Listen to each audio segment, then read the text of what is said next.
Hello, today I'm speaking to the Timeouts. We have Kai on vocals, Josh who plays guitar, Leon who plays bass, and Frank who plays drums.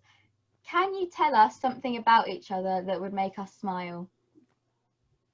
Kai's got a big head.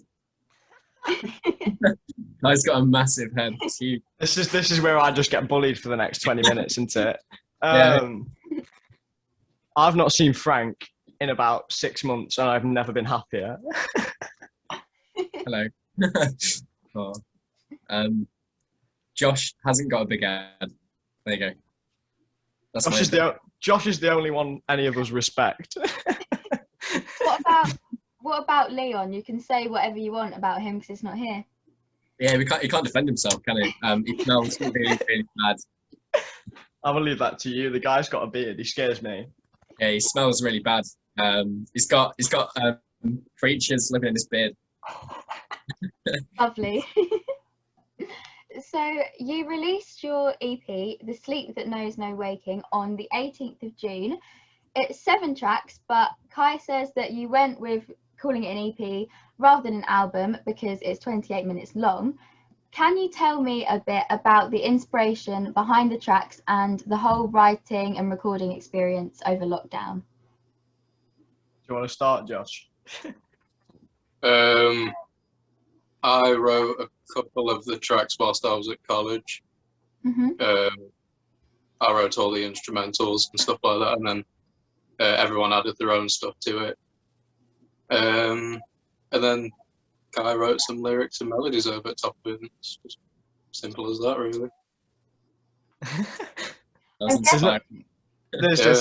There's not really much to it. It literally is just Josh writes a song, demos it, sends it to me. If I like it, I write something to it. If I don't, I try and write something to it, and then we just pick the best ones. And I'm guessing it was difficult recording stuff over lockdown. Not really. It's a bit of a hustle coming back from like uni and stuff because I don't live with these guys anymore. Like I'm up in Manchester at the minute. Like going back and forth, it's a bit of a ball ache, but like I know it's fun. It gets me away from the hustle and bustle of city life. I guess it's a nice break. So with this new EP, you've gone for a heavier sound. What made you change from the sound of your earlier singles?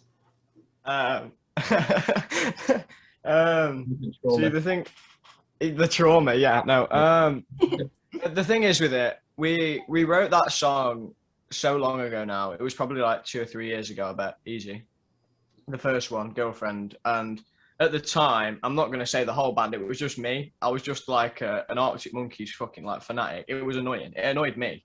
So, yeah, but we just, everything we wrote kind of just sounded Arctic Monkeysy. And we got to a point where we didn't want to be the band who sounded like Arctic Monkeys. And Josh had all these riffs, because Josh has always been into heavier stuff than me. And Josh had all these riffs, and I thought, you know what, I'm actually going to try and do something with him.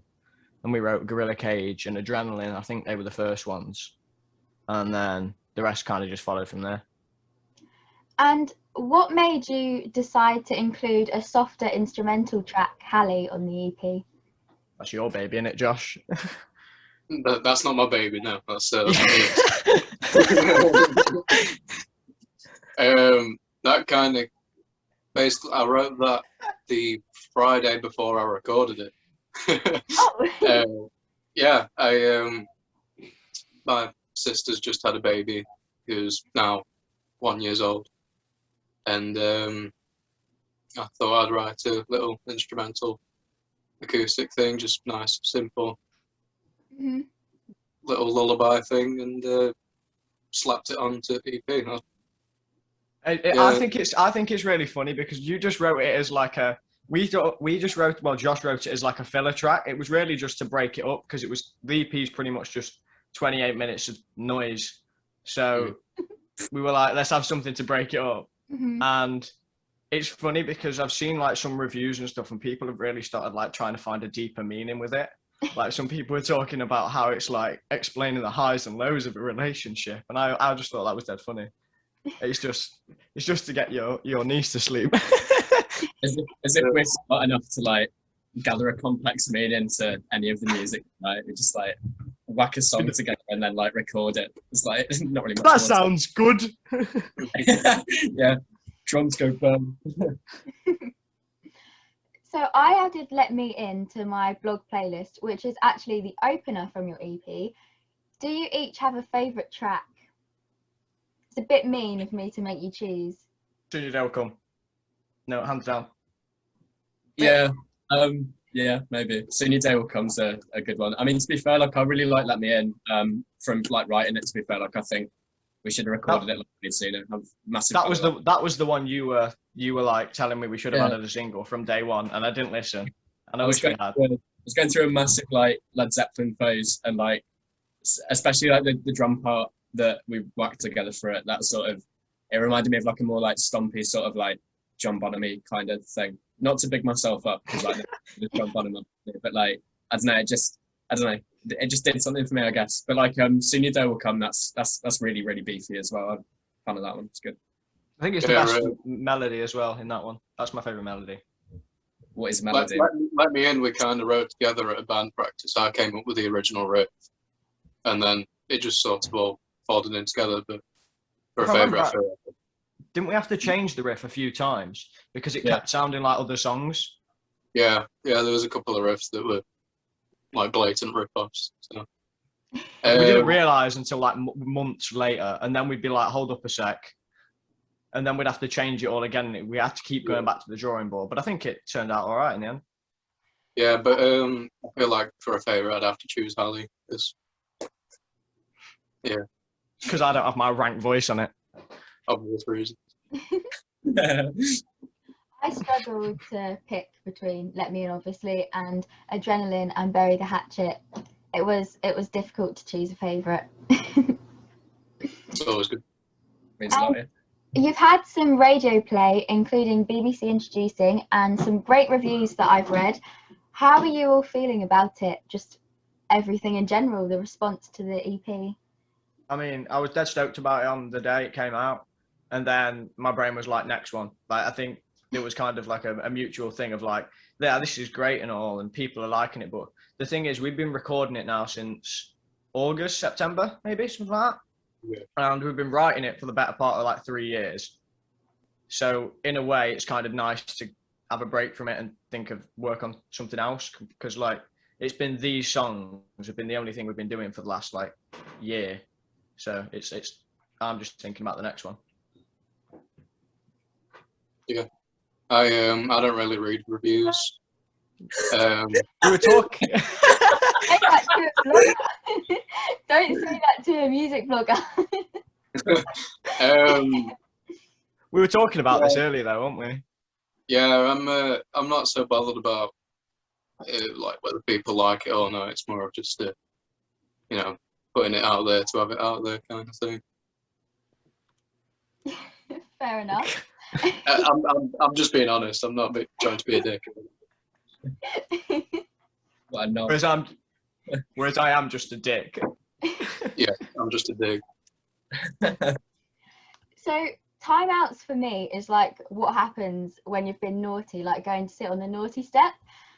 So I don't think I'll be able to post anything too naughty. So do you have any funny stories about times you've got into trouble together that you can share? I'm gonna have to leave it. Think of one that you can actually say. I'm trying to think of the bollard. The bollard. Are we allowed to talk? Oh, we don't have to talk about that.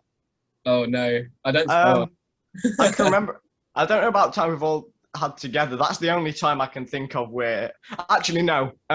So Frank lives on this big. Well, when he lived down here, he lives on this like kind of like farm. He's got like quite a bit of land, and in the summer, we'd normally go out and we'd kind of like have a drink on the field or whatever.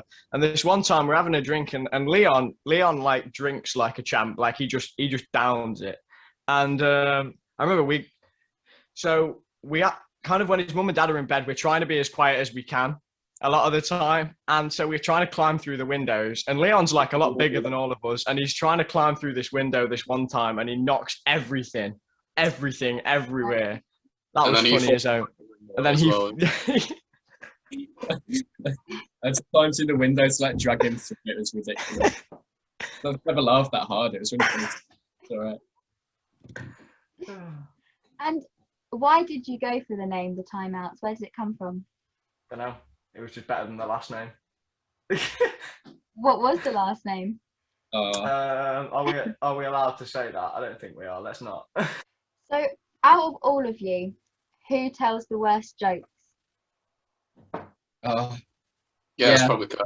Yeah. probably Kai. I was gonna volunteer for that and be like really humble, but I think because none of the jokes I've ever told have like an actual structure, it's just like a series of random words put together. I think that makes it sort of more acceptable than Kai trying to be funny and not being funny because he's not. Sorry, Kai. Ever. Yeah, it's fair enough. It's because he's got a big head. Tell us. That's the reason. Yeah. Tell us a joke now. Can you think of one on the spot? Oh no. Oh dear. What's Shall I tell him the train conductor one? Oh no, that's so long. It's so long. No. No, I can't. Like I said, I'm not funny. What's red and bad for your teeth? Wait, what did you say? Sorry. What's red and bad for your teeth? I don't know. A brick. That's awful. I'm not proud of that. I do. Yeah, it's like I say, most of our humour is just saying random words, just in a completely random order. Very obscure, just random shit humour. Frank's got this French guy called Dave. Je m'appelle Dave. He does that every time we're in the studio. That's really bad. Basically, so I was really, really bad at French, and I used to really annoy my French teacher by like pronouncing French words in like an English accent sort of thing. And now I've moved to Manchester, I find it really, really amusing to like say sentences in French, but like in a really thick Manchester accent. I'm not going to embarrass myself and do it, but there you go. That's like my main go-to. It's awful. It's awful. Yeah, you know, I was just about to ask for a demonstration, but you say. Oh no, it's really not good. Yeah, it's not worth it. Next question, not worth it. Next question. Who's most likely to cry at an Olivia Rodriguez song?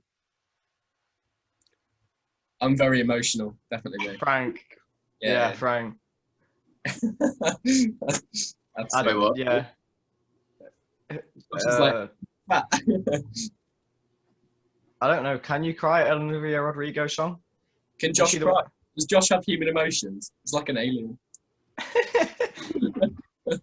I don't think I've ever seen him smile, to be honest.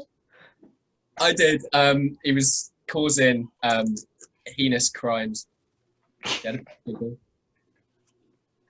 my whole social media has been people crying over Olivia Rodriguez songs, so apparently you can cry over them.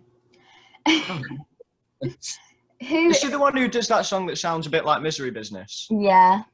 Yeah. That one. Yeah. Who's most likely to be a spy? I think Josh, because he's got the temperament for it, but like he sticks out because I don't think he's a real human. So I'd say I'm too giddy to be a spy. Leon's got a beard. I think I'm Leon probably. Leon can't be a spy. He's got a beard. Yeah. But then like it's like a disguise already. So maybe he is a spy. He's not got a real beard. He's spying from another band or something. That's why it's not all around too loud, like personality-wise, just everything. He's just too loud. We're just shitting on him because he's not here, aren't we? Like, Who's most likely to cancel plans last minute? Frank. what? Right. No. I'm not. Hang on. No. I'd say no. Kai, definitely. Is it me? Is it? It's definitely you. Oh. But it's not that you cancel last minute, it's more that you double book things. So we'll be in the studio, and then the day off, he'll be like, "Oh, guys, I've just remembered, I've got to be in Zimbabwe tonight, so I can't make it." Oh, look, being an adult is really hard. I don't know how I'm expected to like remember all these things. Like, what do I do? How? I need to figure it out. It's all right. I'm working on it. It's cool. Who's most likely to fall asleep during rehearsals or when you're recording? Josh. He did, I think, when we were recording Girlfriend. He fell asleep. Yeah, Yeah, no. I did. Yeah. Fell asleep. I think mostly because he was fed up of listening to me and Leon chat shit all day. It's just an absolute shitstorm whenever we open our mouths. And what are your go-to snacks when you're rehearsing and recording? Skittles every day. I love Skittles, man. They're sick. I think we normally have McDonald's in the studio. Yeah, to be fair, you bought me a McDonald's last time we were in the studio. I was really chuffed with that. Was it because I did that breakdown as well? And you were like, yeah, nice one. Here's a McDonald's. That was really nice. Thanks for that. Well, no, what I think it was the time before you ordered 2 fries and I accidentally took one and I felt bad. So I was like, I bought you one, but didn't tell you about the one I stole. So it was more of like a sincere act of, you know. Yeah, that's the first time Kai's ever been nice. I like Frank's mum's sandwiches. Oh, Big Lynn makes good sandwiches. Yeah. She makes some good sandwiches. She makes good roasties as well. Out of all the roasties I've been eating across the UK, I've never had roasties like Big Lynn's roasties. They're pretty sick. Yeah, good. I have had them. Yeah, I have. Never mind. I was going to say I haven't had them, but I have, and they are good. You definitely have. What's the most embarrassing song that you've got on your playlist? There isn't our own. Mine's probably is it Rock Your Body by Justin Timberlake? I can find it. I really like that song. I don't know why. I think it's just because being in a band, everyone's like, oh, you can't like pop music, which is bullshit, by the way. I love pop music. But yeah, Rock Your Body by Justin Timberlake. I'm not even ashamed. There you go. It's out there. I'm pretty sure Josh has got a playlist that's just the Cantina band from Star Wars for 6 hours. Yeah. It's called Sexy Time. Oh no. I don't know if I have any embarrassing songs in my playlist. My playlist is pretty much Jeff Buckley. It's all I ever talk about because I think it makes me obscure, and it doesn't. But I like to think it does. That's pretty embarrassing, Kai, to be fair. So your entire playlist. And what's your all-time favourite album? Grace. I have to like that album because it's my name. It's true. I think mine's probably Physical Graffiti by Led Zeppelin. It is the best album ever written. No questions asked. It's sick. I'm trying to think. It changes every week. At the moment, it's the new Whitechapel album. I can't remember what it's called, but yeah, I've been listening to them. So many good albums, so hard to choose. Exactly. I know you have a gig arranged for September at Rough Trade in Nottingham. Mm-hmm. What else can we expect from you for the rest of this year? Disappointment. I don't know. We're trying to sort some stuff out in terms of gigs and that, but at the minute it's hard because even when we try and contact places, they don't know what's happening. We don't know what's happening, especially now. Like they're prolonging everything and there's no money. And if the thing is, we haven't got a track record of bringing many people to our gigs because before lockdown we hadn't got any music out. Our last gig was before we put out our first single. Mm-hmm. On a Wednesday night. On a Wednesday night in the middle of Nottingham. Yeah. And so when venues do open, we're going to try our hardest to get as many gigs as we can. Mm-hmm. But at the same time, it's going to be hard because nobody wants to book a little band when they've seen no money for the last year. Mm-hmm. So it's just we're gonna have to see what happens. But we've got a gig next month at the Chameleon, and I think that's sold out. That's with Shadows of a Silhouette again. And yeah, but that's about it at the minute. And then I would usually come up to Manchester because there's loads of like gig opportunities and stuff up here because it's like got quite a big music scene as well, especially with like heavier music and shit. So like if you can, there you go, bit of business sorting out there. There you go, done. And what about, because you said you're gonna go straight on with the next music after you did the EP. Anything about that you can tell me, or is it all secrets? It's just not happened yet. Oh. We've spoke about certain ideas and like how we want to, like, kind of what direction we want to take it in based on like what's done well on this one, which ones we like, which ones have kind of like flopped that we thought would do well.